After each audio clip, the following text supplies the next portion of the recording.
Hello అలాస్ friends, ఈరోజు మనం ఎన్టీపీసీకి సంబంధించి డే 5లోకి అయితే వచ్చేసాము. డే 4 టార్గెట్ మనం ఏమిచ్చాము అంటే నిత్య జీవితంలో రసాయన శాస్త్రం అండ్ అలానే కెమిస్ట్రీకి సంబంధించిన లెసన్ అనమాట. అర్థమెటిక్ సంబంధించి పర్సంటేజెస్ అనేది ఇచ్చాము. అండ్ రీజనింగ్లో మనం బ్లడ్ రిలేషన్స్ అయితే తీసుకున్నాము. ఈ 3 టాపిక్స్ మీరు కంప్లీట్ చేశారని అనుకుంటున్నాము.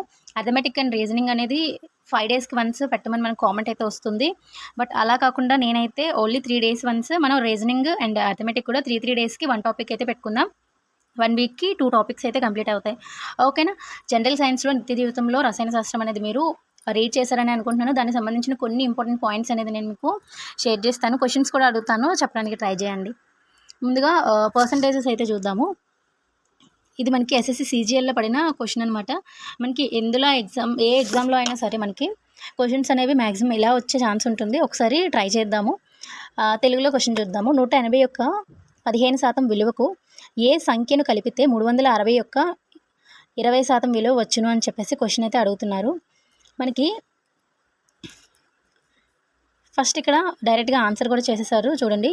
3/120 ఇంటూ 180 15% అంటే మనకి ఆల్రెడీ వాల్యూస్ తెలుసు కదా. మీకు ఆల్రెడీ స్టార్టింగ్ 3rd డే వీడియోలోనే మీకు కింద డిస్క్రిప్షన్లో మొత్తం అన్నీ కూడా వీడియో అయితే పెట్టాను పర్సంటేజెస్కి సంబంధించి. 15% అంటే మనకి 3/20 అనమాట. డైరెక్ట్గా మనం తెలుసు అనుకోండి, ఈజీగా వేసుకోవచ్చు. 20 ఇంటూ 180 అనమాట.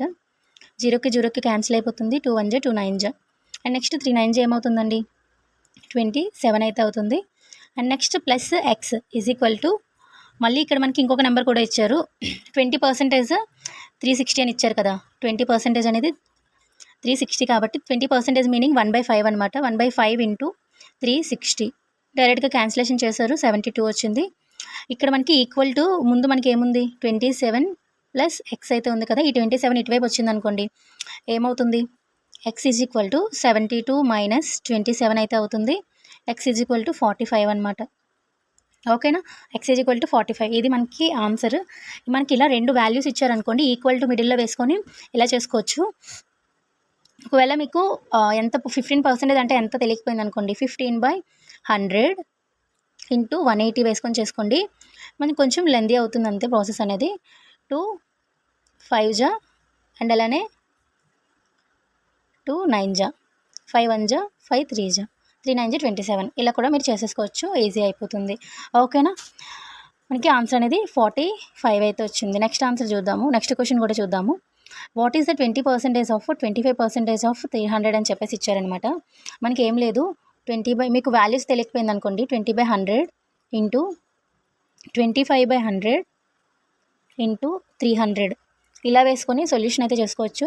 21 25 1/5 వచ్చింది కదా. ఇక్కడ కూడా డైరెక్ట్గా 1/5 వేశారు. 25 1 25 4 100 అనమాట. ఇక్కడ 1/4 కూడా డైరెక్ట్గా వేశారు. అండ్ 300 ఇలా మనం సొల్యూషన్ అయితే చేసుకోవాలి. చూసారు, మనకు ఆన్సర్ అనేది 15 వచ్చిందనమాట. ఇలా మీరు పర్సంటేజెస్ అన్నీ కూడా మనకి ఎన్ని మోడల్స్ ఉంటాయో అన్నీ కూడా చెక్ చేసుకోండి.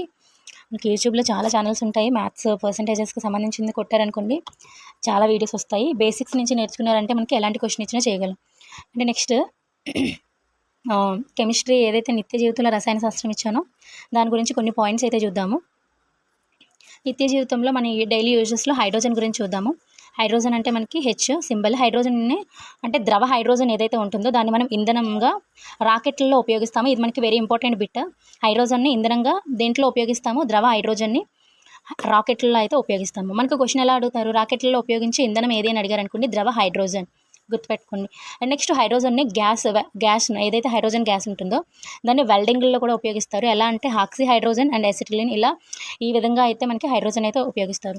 నెక్స్ట్ నీటి యొక్క రసాయన నామం ఏదైతే ఉందో దాన్ని హైడ్రో మోనాక్సైడ్ అంటారు. నీటి యొక్క రసాయన నామం ఏంటండి, మనకి నీటి యొక్క రసాయన నామం అడిగారు అనుకోండి, హైడ్రోజన్ మోనాక్సైడ్ అనమాట. ఇలా గుర్తుపెట్టుకోండి. అండ్ నెక్స్ట్ ఇప్పుడు హైడ్రోజన్ మిక్స్ అయిన కొన్ని వాటిని చూద్దాము. హైడ్రో పెరాక్సైడ్ అనమాట. హైడ్రోజన్ పెరాక్సైడ్ దేంట్లో ఉపయోగిస్తారు అంటే గాయాలు శుభ్రపరచడానికి, ఏనుగు దంతాలను శుభ్రపరచడానికి, వెంట్రుకలు గోల్డెన్ కలర్లో రావడానికి ఉపయోగించే రంగులో కూడా ఈ హైడ్రో పెరాక్సైడ్ అయితే యూజ్ చేస్తారు, గుర్తుపెట్టుకోండి. అండ్ హైడ్రోజన్ అనేది పరమాణు భారము పరమాణు సంఖ్య సమానంగా ఉండే మూలకము. న్యూట్రాన్స్ లేని మూలకం ఏది అంటే హైడ్రోజన్. పరమాణు భారం పరమాణు సంఖ్య సమానం గల మూలకము, న్యూట్రాన్స్ లేని మూలకం ఏంటి అండి, హైడ్రోజన్, గుర్తుపెట్టుకోండి. అండ్ నెక్స్ట్ టప్మని శబ్దంతో ఏదైతే టప్మని శబ్దంతో ఆగిపోయే మూలకం ఏది అని అడిగారనుకోండి, హైడ్రోజన్ అనేది మనకి ఆన్సర్ అవుతుంది. హైడ్రోజన్ మండేటప్పుడు నీలి రంగులో కూడా మండుతుంది అని చెప్పేసి గుర్తుపెట్టుకోండి. అండ్ అలానే ఇంకు తయారీలో ఏది ఉపయోగిస్తారంటే మిథాల్ ఆల్కహాల్. ఇంకు తయారీలో ఉపయోగించేది ఏంటి? మిథాల్ ఆల్కహాల్. నెక్స్ట్ లిథియం గురించి చూద్దాము. లిథియం అంటే ఎల్ఐ ఆల్ఫ్రైడ్సన్ అనే శాస్త్రవేత్త అయితే దీన్ని కనుక్కున్నారు లిథియంని. ఘన లిథియంను ఆయుధాల తయారీలో అయితే ఉపయోగిస్తారంట. ఘన లిథియంని ఎక్కడ ఉపయోగిస్తారండి? ఆయుధాల తయారీ. Lithium carbonate LiCO3.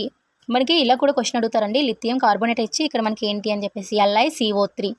మానసిక ఒత్తిడిని తగ్గించే మందుల తయారీలో కూడా ఉపయోగిస్తారు. ఏది అంటే లిథియం కార్బోనేట్ LiCO3. Li అంటే లిథియం ఉంది కాబట్టి గుర్తుపెట్టుకోండి. నెక్స్ట్ సోడియం అనేది వెరీ వెరీ ఇంపార్టెంట్ అనమాట. నెంబర్ ఆఫ్ టైమ్స్ వచ్చిన క్వశ్చన్స్ అన్నీ ఇక్కడ ఉన్నాయి. సోడియం అంటే మనకి Na. సోడియంను కిరోసిన్లో నిల్వ చేస్తారు. మనకి అది వాటర్లో అయితే నిల్వ ఉండదు కాబట్టి సోడియం ఎక్కడ నిల్వ చేస్తారు? కిరోసిన్లో నిల్వ చేస్తారు. డెబీ అనే శాస్త్రవేత్త దీన్ని కనుక్కున్నారు. ఏ శాస్త్రవేత్త? డెబీ. Na యొక్క రూపాంతరాలు చూద్దాము. NaOH, Na2CO3, NaHCO3, NaCl. NaOH అంటే కాస్టిక్ సోడా. Na2CO3 అంటే మనకు తెలుసు సోడియం కార్బోనేట్.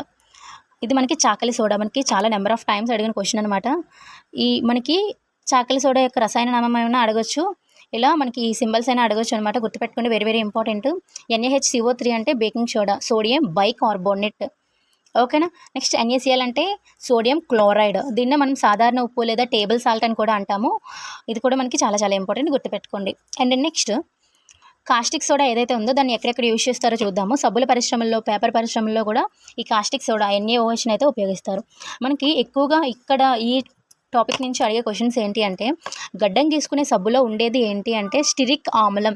గడ్డం గీసుకునే సబ్బులో ఉండేది ఏంటండి? స్టిరిక్ ఆమ్లం. నెక్స్ట్ దుర్వాసన తొలగించే సబ్బులలో ఉండేది ఏంటి అంటే 3,4,5 ట్రైబ్రోమో సాలిసిన్ లైట్. గుర్తుపెట్టుకోండి, దుర్వాసన తొలగించే సబ్బుల్లో ఉండేది ఏంటి? 3,4,5 ట్రైబ్రోమో సాలిసిన్ లైట్. వీధి బల్బులు పసుపు కాంతిని ఇవ్వడానికి కారణం ఏది అంటే ఇది కూడా మనకి సోడియం అనేది కారణమవుతుంది. ఓకేనా. అండ్ నెక్స్ట్ పొటాషియం గురించి చూద్దాము. పొటాషియం అంటే K. అండ్ KOH అంటే కాస్టిక్ పొటాస్.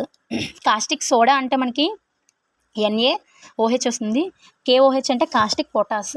ఇది మనకి ఎరువుల పరిశ్రమల్లో ఎక్కువగా ఉపయోగిస్తారు కాస్టిక్ పొటాస్ అనేది. అండ్ అలానే గుండె పనితీరు కండరాల మృదుత్వంకు ఏది ఉపయోగపడుతుంది అంటే పొటాషియం అనేది ఉపయోగపడుతుంది.